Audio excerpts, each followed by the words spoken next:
我哋海事處嘅工作咧好有意義嘅，因為就成功檢控違法嘅人士咧，將佢定罪咧，亦都係可以就住潛在違法者咧有一個警惕嘅作用啦。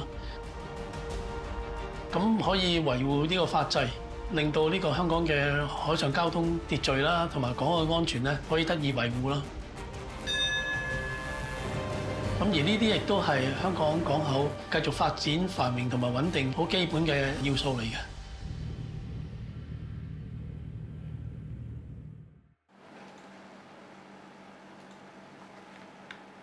我而家喺海事處嘅檢控小組嗰度工作嘅。咁我哋檢控小組嘅工作咧就係接收部門裏邊咧所有執法組別所提交嘅檢控個案，睇過啲個案之後咧，就向法庭申請傳票啦，跟進嗰個檢控嘅工作嘅。其實我有兩個身份嘅，我既係海事處嘅職員啦，咁我亦都咧係會喺法庭上面咧就擔任主控嘅執法人員嘅工作嘅。我初入職嘅時候咧，我係做牌照及關務組嘅。後來咧，我就去咗政府船澳嗰度做啦。咁我亦都係喺客運碼頭組嗰度做過。我好大部分時間咧就係喺海港巡邏組做啲執法嘅工作嘅。我已經有30幾年喺部門嘅工作啦。咁我亦都做過唔同組別嘅工作啦。咁所以而家接收佢哋唔同組別提交嘅個案咧，我就變咗得心應手。其實香港嘅港口咧係香港繁榮同穩定重要嘅元素嚟嘅，咁維持香港港口秩序啊、法制咧非常之重要啊。船身榮耀吧，海事處人檢查。我哋海事處咧有好多時候做嗰啲工作咧，都係涵蓋咗陸上咧唔同部門嘅工作嘅。咁例如我哋海事處嘅巡邏組啦，咁佢日常咧就會喺海上面咧巡邏嘅，管制翻個海上交通啦。就好似陸上嘅交通警咁樣，咁我哋海事處嘅污染控制小組咧，負責監管清理海上嘅垃圾啦，同埋清理海上嘅油污啦，係好似陸上面嘅呢個食環署咁樣嘅。咁所以係好多工作咧，我哋係協助咗好似岸上面嘅唔同部門執行工作咁樣嘅。係啊，我好多長時間都係做呢個海港巡邏組嘅工作嘅。咁負責咧喺巡邏船度咧，就每日咧係巡邏個海港啦。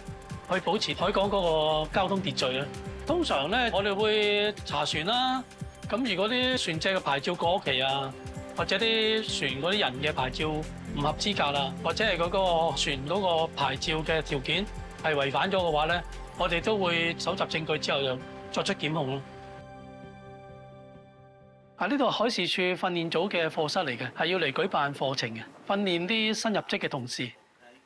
因為新入職嘅海事處巡邏組嘅同事咧，佢哋都要喺呢個執法方面咧，去學識相關嘅知識嘅。我哋傳承我哋所學到嘅嘢俾下一輩，希望咧就大家都可以咧就係提升到嗰個水平。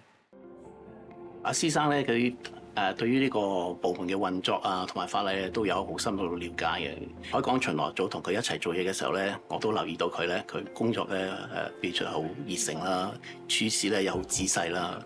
咁喺日常嘅巡查工作裏邊咧好仔細去巡查一啲嘅船隻嘅文件啊，如果係有違反法律嘅情況咧，佢會跟進啦有證據咧就會提出檢控啊咁。我喺呢個部門工作咗30幾年。睇住個香港個海港嘅發展啊，當然係有好豐富嘅感情喺度啦。其實咧漁民咧數目咧係事實上係少咗嘅，但係咧就相對地咧喺海上面玩海上活動嘅人啊多咗喎，咁就所以啲本地船隻嗰個遊艇嘅牌照都係多咗㗎。咁所以喺呢方面咧，我哋就要加強多啲推廣教育啦，咁確保嗰個交通安全啦。因為香港嘅海港係其實同我哋香港嘅經濟發展咧係息息相關嘅。我哋香港海港係發展重要嘅基礎嚟嘅，咁所以其實咧就係宣傳啦、教育同埋執法咧，可以係達至到人人奉公守法嘅，咁啊彰顯呢個宣傳教育同埋執法嘅效用。